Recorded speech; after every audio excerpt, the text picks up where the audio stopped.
Well, hello everyone, and welcome to the fourth episode of the Real Estate Success Show with your host here, Sean Sturrock, and I am delighted and pretty fired up about this one today. Mr. Aaron Kinn, you guys are going to hear from, is a consistent $20 million plus producer. Been doing this for about 20 years, so get your thinking caps on, get your pens and pads out, and be ready to take some notes. I'm sure there's some good nuggets coming that way. We'll be right back with you in about 30 seconds.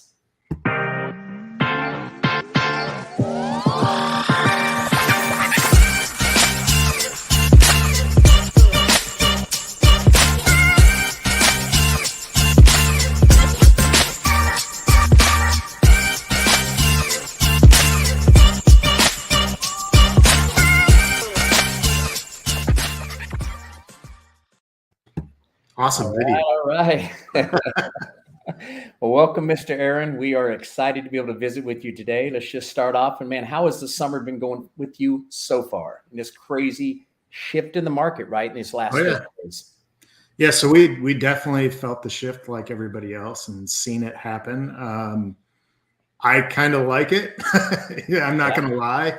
It's going to separate the good agents from the guys that have been operating the last couple of years. I mean, if you had a pulse, you could sell homes the last couple of years. I mean, you were in a lot of competition and things like that, but I think the market's going to weed out the not so good agent or those that, don't know what they're doing on the marketing side or how to represent a buyer properly, those kind of things. So I really like this kind of market that we're moving into. Because it makes somebody like me that's been in it a long time get a little bit more of an edge, honestly. Yeah, it's almost like we're really almost going to somewhat of a normal market. Normal, right? This has been absolutely insane what we've been experiencing. Well, let's do this just so everybody gets a little background on you before we dive into all this. Just kind of take us back to even a little bit about you personally, maybe your family and stuff, and then what got you into real estate and what's this journey been like for you? Sure. Yeah. So I've been in real estate now 21 years. As of September 1st will be 21 years exactly. Yeah. So when I got my license, I was actually a full-time school teacher and coach. I taught art and coached basketball and baseball. So, perfect background to get into real estate. Yeah, lots of contacts. Yeah. I actually bought my first house. And I was like, man, I was the easiest client. I walked in, said I need to buy a house, and then 4 hours later I was under contract. Mine was similar with who, Sean Corbett, when I bought this first house we looked at. So he got to love that. Yeah, I mean, it rarely happens. I've had a couple of those over my time in 21 years, but not very many. And so I was kind of disillusioned a little bit, but I was like, man, she made more in 4 hours than I'll make all month. And I'm working 12 to 15-hour days with coaching and stuff. So I went and got my license. I had to do it all correspondence back before, really the internet. That was dial-up back then. So you had to do it all out of books and send in your Scantron sheets and all that stuff. And did well enough, I guess, that I got my license. I did that for the remainder of that school year and then went full-time. And my first year that I was full-time, I sold 37 homes. So and you mind me asking, Aaron, when you first started, who were you with? What a little bitty company called Prudential Keystone, which isn't around anymore. Okay. That was the one I walked into. And so when I went back, when I got my license, I was like, hey, do you guys hire any other agents? And they're like, yeah, I guess so. A lot of agents get started, right? Okay. Yeah. So I went in there, and I think I had one small advantage where I was a little more techie. Back then, the MLS was DOS, like the blue screen, all that. You couldn't email out of it. Like you couldn't email properties. So we held a lot more stuff to our vest as an agent. You had a lot more leverage on your clients. Okay. Well, I had a friend that in college was a computer programmer, and I had him build me a little script that I could actually email homes out of the MLS. And I was one of the only ones I knew that could do that for about 2 years. And so that really helped. I bet that propelled you. So how'd you end up doing your first couple of years? 37 homes my first full year. Wow. That would have been 2002, 2003. I think we did 59 and then 83. And then after that, 100 plus. So, wow. So let's speak to that for a minute. So for agents that may be watching this, whether they're new or let's say they're an agent, maybe even 3, 4, 5 million, and they're trying to take it to that 6, 8, 10, right? So many people just want to increase their volume. What advice might you give an agent like that who's maybe around that 3 to 5 and they're trying to go to the next tier? Yeah, 3 to 5 still a really good producer. Absolutely. I mean, they're doing good business. They're developing some good habits. I think at that point you need a coach. You need a coach that's going to coach you on systems, leverage. How do you leverage people, technology, and tools to help make your job a little bit easier, and also make your clients more involved in the transaction as far as they get more out of the transaction. Even though you're doing more business, they get more of you, simply because you can leverage things like technology and people. So speaking of a coach then, so early in your career, did you end up hiring a coach yourself? Yeah. So 2002, I did hire a coach in June, and I had one for that same one, basically 14 years. So just the Craig Proctor, I think. Craig Proctor. Yeah. Craig Proctor coaching and the myriad of coaches throughout that. I even coached with him for a little while. I coached other agents. Okay. And of course you coach your team members, but I think that's the biggest thing. Step one is having a coach, because they're going to tell you things to do that you maybe know to do, but they're going to hold you accountable to them. Yeah. Like starting a team or, going and hiring that first assistant. Like I did it wrong. I hired a buyer's agent first before I hired an assistant, because I was like, well, I don't want to, the buyer agent is going to be free. I don't want to pay for the assistant, but it's actually the wrong way to think of it, because the buyer agent isn't free. The buyer agent actually costs you 50% when they're successful, because that could have been yours that you could have closed down. Right. So, or whatever your split is with that person. So have somebody there that helps you itemize and organize and systematize your business. So then when that buyer agent is successful, when you're training them and they're bringing in more deals, it's no extra work on your part. You're just doing the training element of things. If you don't have that assistant, now you have to be the assistant, help them do all the paperwork and submit all the forms. And So first of all, you're saying definitely hire an assistant before a buyer's agent. I agree with their help. Let them help you get all the systems and everything in place that can help you lay the foundation for growth. Absolutely. Before you start bringing a buyer's agent. So take us further down, because I know a lot of folks may not know you ended up running your own independent brokerage. So take us up to that point, and what made you spin off and start your own independent? Yeah, so I was after that little Prudential Keystone, I went to Keller Williams in 2003 and was there 6 years. Okay. And was in the top 50 with Keller Williams International a couple times in those years. And then I decided at that point, I no longer needed my broker, because my broker was, in my estimation, was a hindrance. They were taking money and weren't really providing me anything. I was the one that was running some of the training at Keller Williams. I would do training sessions, and just because I wanted to give back to the community, I would do those. I was on their ALC, things like that. Well, I'm doing all this for free and getting nothing in return except for, hey, good job, good class, that kind of stuff. Yeah. Where if I didn't do those things, I could actually do that for my team and pour more back into me and my group. So I decided, it's time to go. Left in 2009. Had my own brokerage for 9 years and never felt any ill effects. Like a lot of people worry about going out on their own because they're like, oh, brand's not going to be with me, or, we have the same thing. Obviously I'm with EXP now. We have the same thing. Like, who's this EXP? Well, it doesn't matter. It doesn't matter who EXP is. It matters who Aaron Kinn is and what I'm going to do for you, Mr. Seller.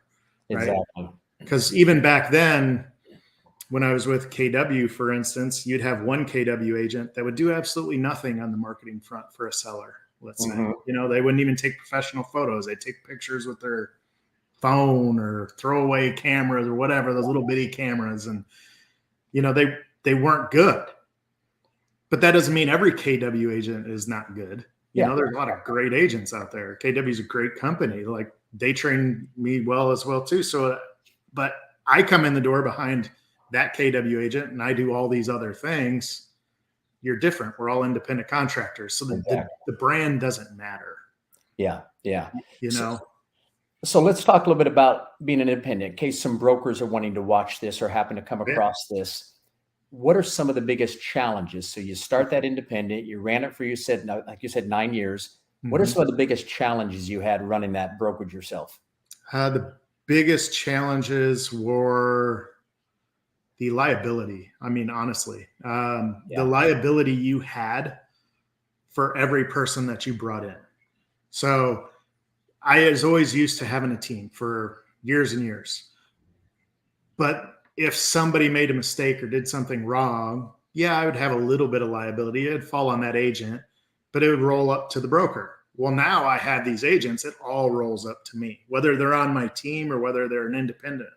In my brokerage, all of that rolled up to me. And I had one roll up to me where an agent did a transaction with a family member, never turned it into my office. So I didn't even know it existed until I got a lawsuit letter on my door. So, and the E&O insurance companies really don't care if, they're having to pay out. They don't care that you knew anything or not. You're going to quadruple your rate or what have you, because we had to pay out. Right. So that was the number one hardest thing. Second hardest thing was being a small independent. What were you going to do or add to these agents' lives as either independents or as team members? That was a reason to pick you versus going with an EXP or a Keller Williams or a Coldwell Banker, or the myriad of companies out there. What were you going to offer that gave them more of a benefit? What was your technology? What was your office staff? Did you have an office building? There's a whole nother thing, all of that stuff you had to do in order to get agents and then retain them, because it's no point of going and getting them if you can't keep them.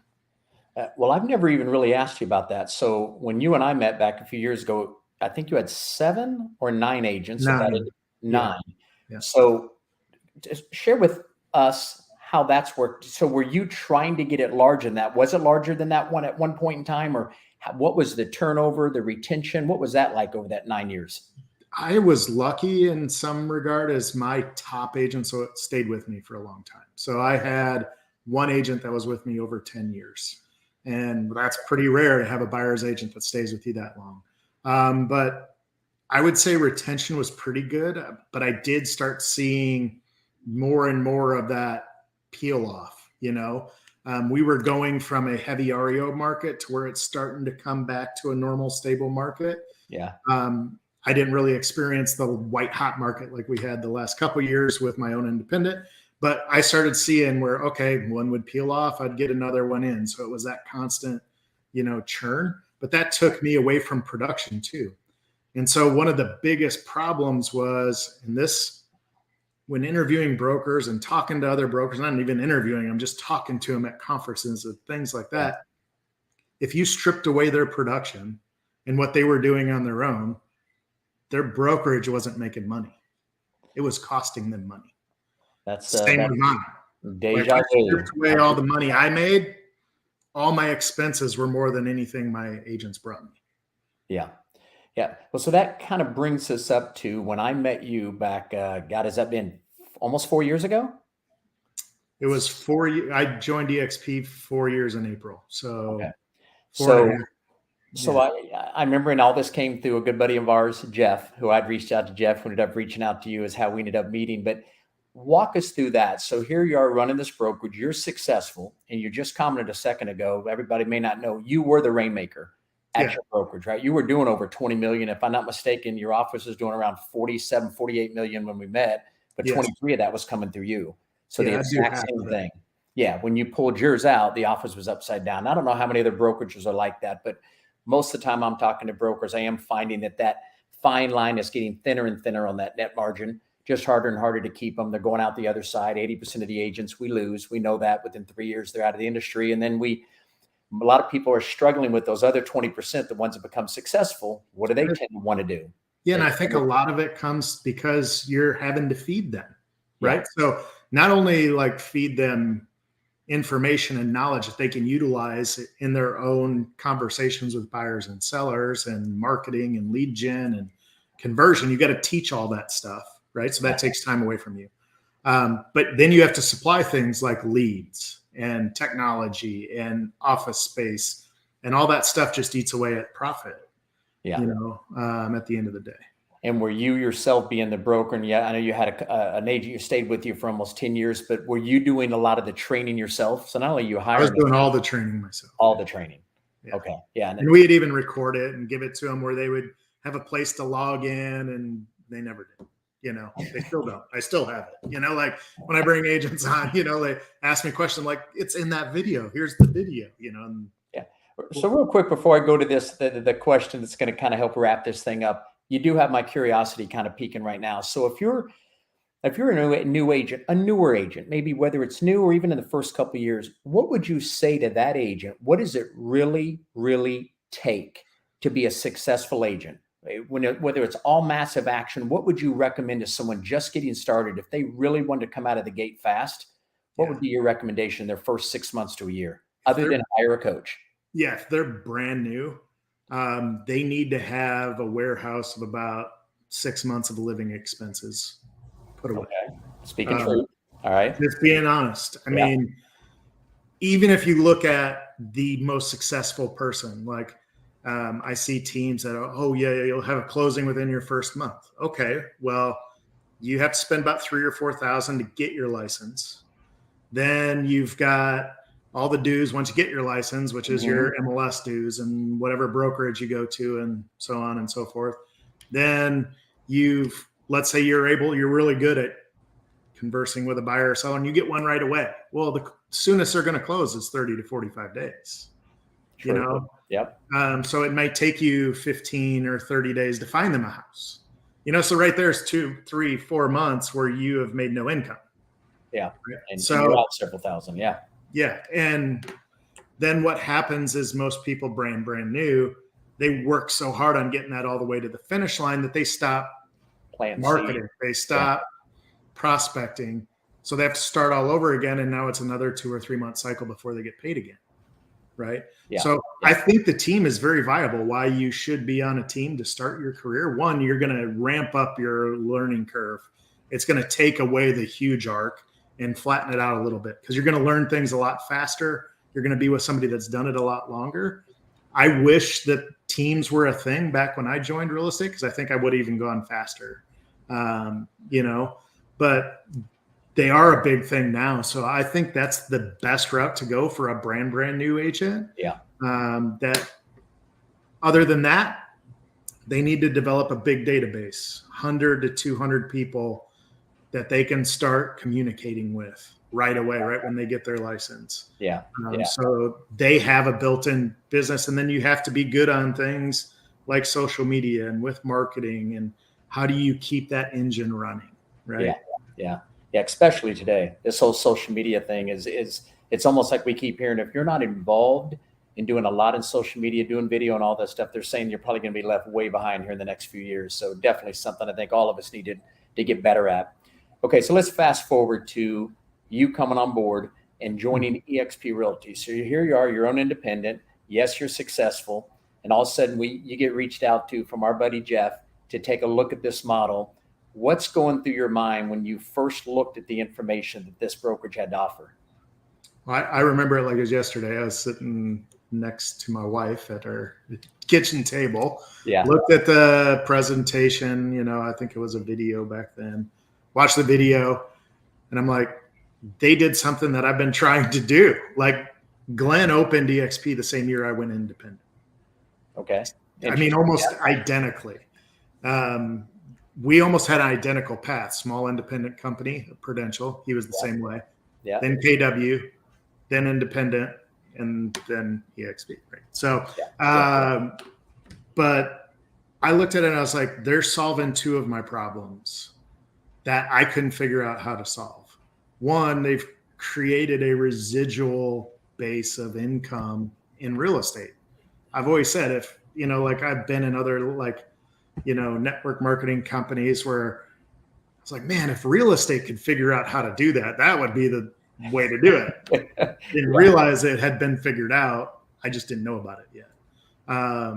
But they did. They figured it out. Like, how do you give a pat on the back for someone helping your company grow when a new agent comes into that company and is successful within it, and you keep getting that benefit over and over again?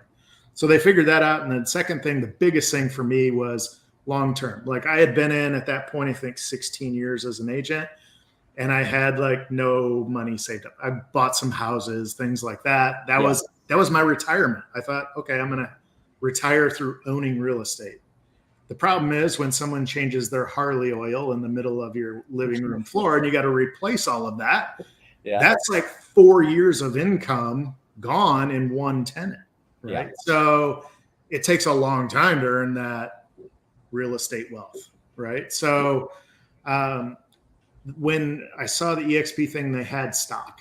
It's like, okay, this can be something I know I'm going to get because I'm a productive agent. I know I'm going to hit Icon, which is you pay your $16,000 cap, then you do 20 more deals after that. That's easy for me in my business.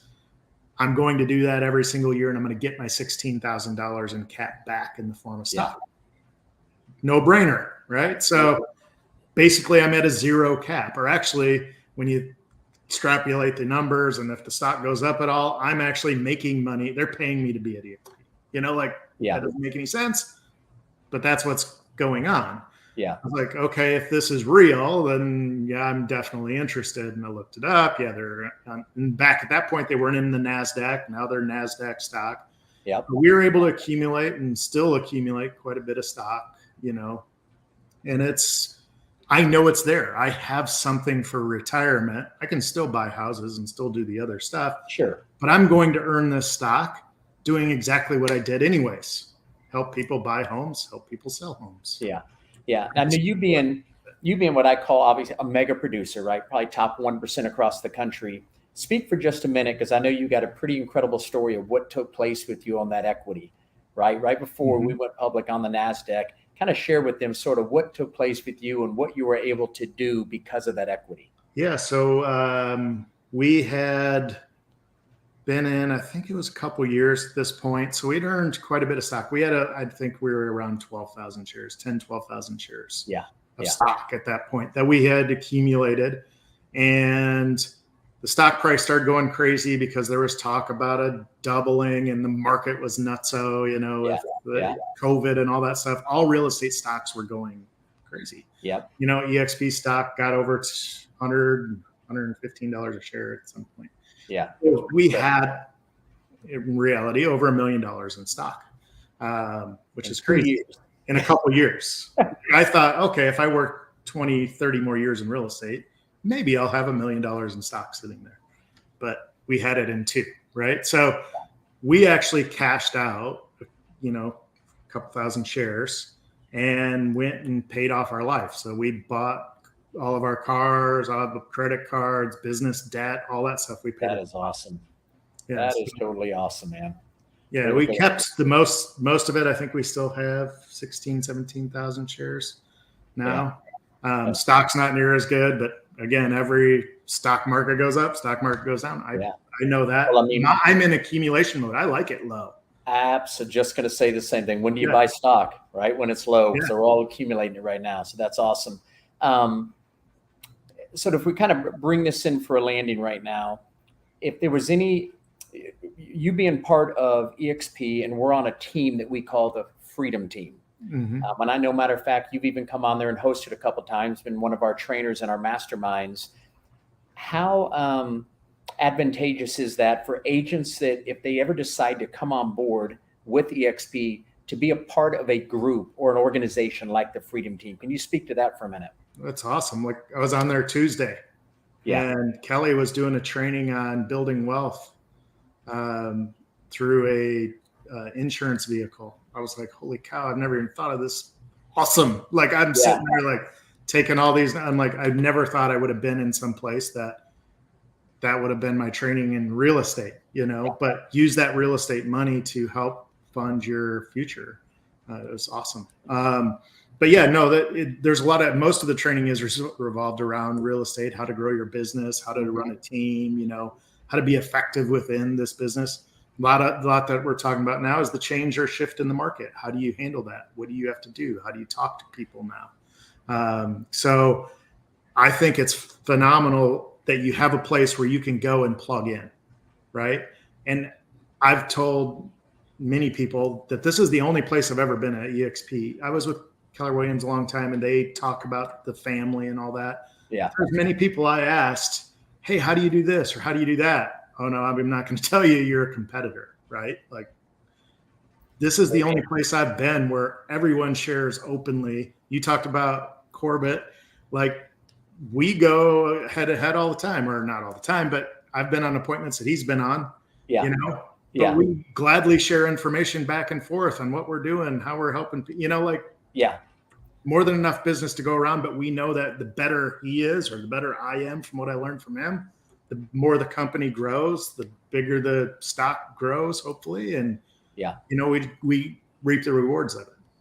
It's either, we talk about it, I'm talking to agents all the time about the camaraderie, the culture, how people are willing to literally open up their playbook and all their, you know, biggest things that they've used in systems to grow their business, and they're sharing it with all the other agents. So yeah, that has been a huge plus, one of the biggest things that I've seen. So is there any one last thing maybe you'd like to share with everybody if they're checking this out and wanted to know a little bit more about how you, again, have achieved this kind of success, and or as we look out maybe even over the next 2, 3, 4 years, what does it look like for you in this market and what's going on? What would you say to some folks as you look down the horizon in real estate and what's going on? Yeah, I would say the biggest thing is really get good at your skills of what you're doing, especially on the seller side. Okay. Lately, the seller side of the market, you throw it on the MLS and boom, it sells. It didn't matter if it had pictures or terrible pictures or anything.